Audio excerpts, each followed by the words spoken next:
Hey, today I want to talk about different chords we can use to transition with during a song. Okay, so the first chord is just a regular chord that we've probably used before. It's called a seventh, and it comes in many shapes and forms, all over the guitar neck, all over your piano, and I'm just going to play a regular chord progression, and then the last chord that I use will be the seventh. It's going to be a seventh, and it's going to transition me into the next part of my song or back into my progression that I was playing. So let's check it out.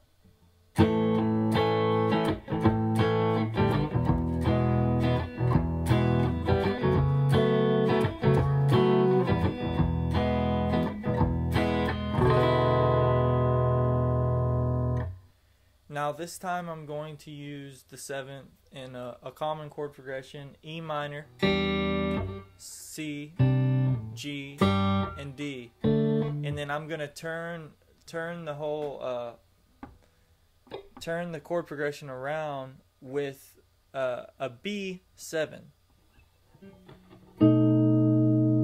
That changes the whole feeling of the song.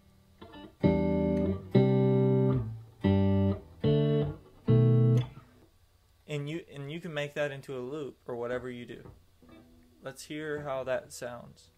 That doesn't really turn it into a chorus. It doesn't bring it into a chorus. It just loops it back into itself. You can...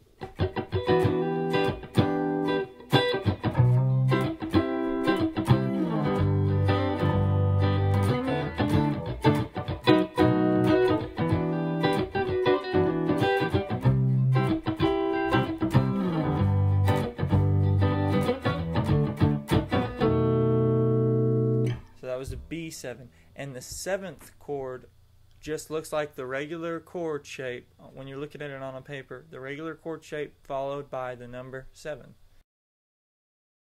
Okay, the next kind of transition chord is a minor chord. A lot of people don't expect to use this because you're using, let's say you're using all major chords, G, C, D, C, whatever you're doing.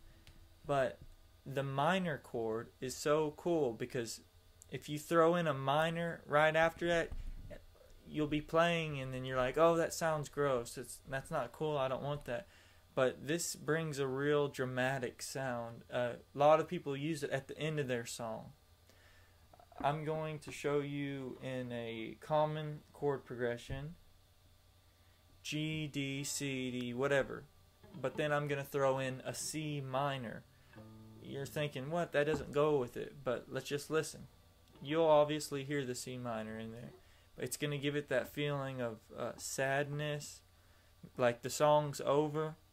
Maybe you can stop the drums, you can stop everything, but then 1, 2, 3, 4, everything picks back up. Let's just listen. This is the second transition chord.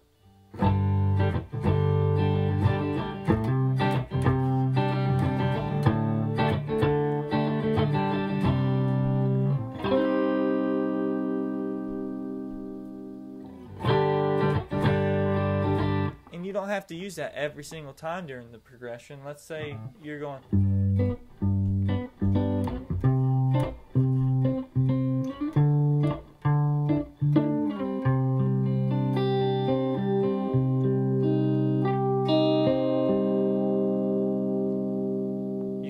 like that, or then you can end it like... It's just a great transition to the end of the song or to maybe a deeper part of the song. Alright, the last kind of transition chord that I'm going to be showing you is very popular. You hear it all the time on the radio. You've heard it a lot probably. It's just super fun to play. It's super easy to play. I mean, I could talk about it, but I'd rather show you and you can use it. You've probably used it. It's the one you see on the internet websites when you're looking up your favorite songs or whatever. It has SUS at the end, and sometimes it has a number because there's different kinds. This one is, I'm not even going to play it in a chord progression. I'm just going to mess around with it and maybe add a chord after it or before it. And I'm going to use a couple different ones just so you can hear that it does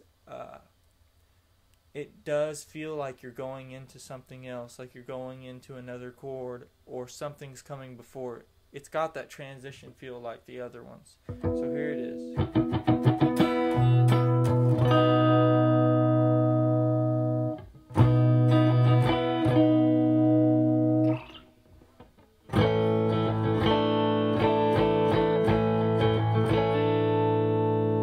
It's this one right here. And then I'll put them in the opposite order.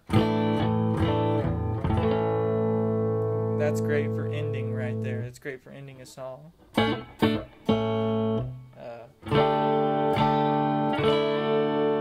You've probably heard. See how you can just mess around in transition.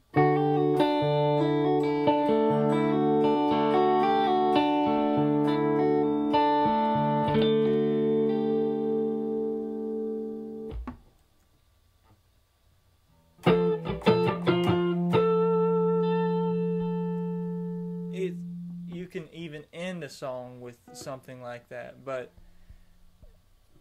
it has that wanting more, making you want more if you end something with it. See, listen.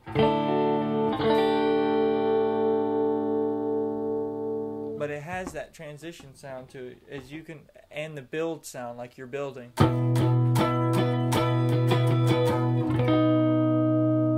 This was not it.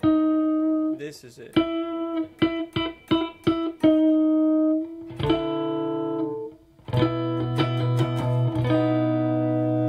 Well, I hope you enjoyed this. You learned something from it. Everybody have a good day.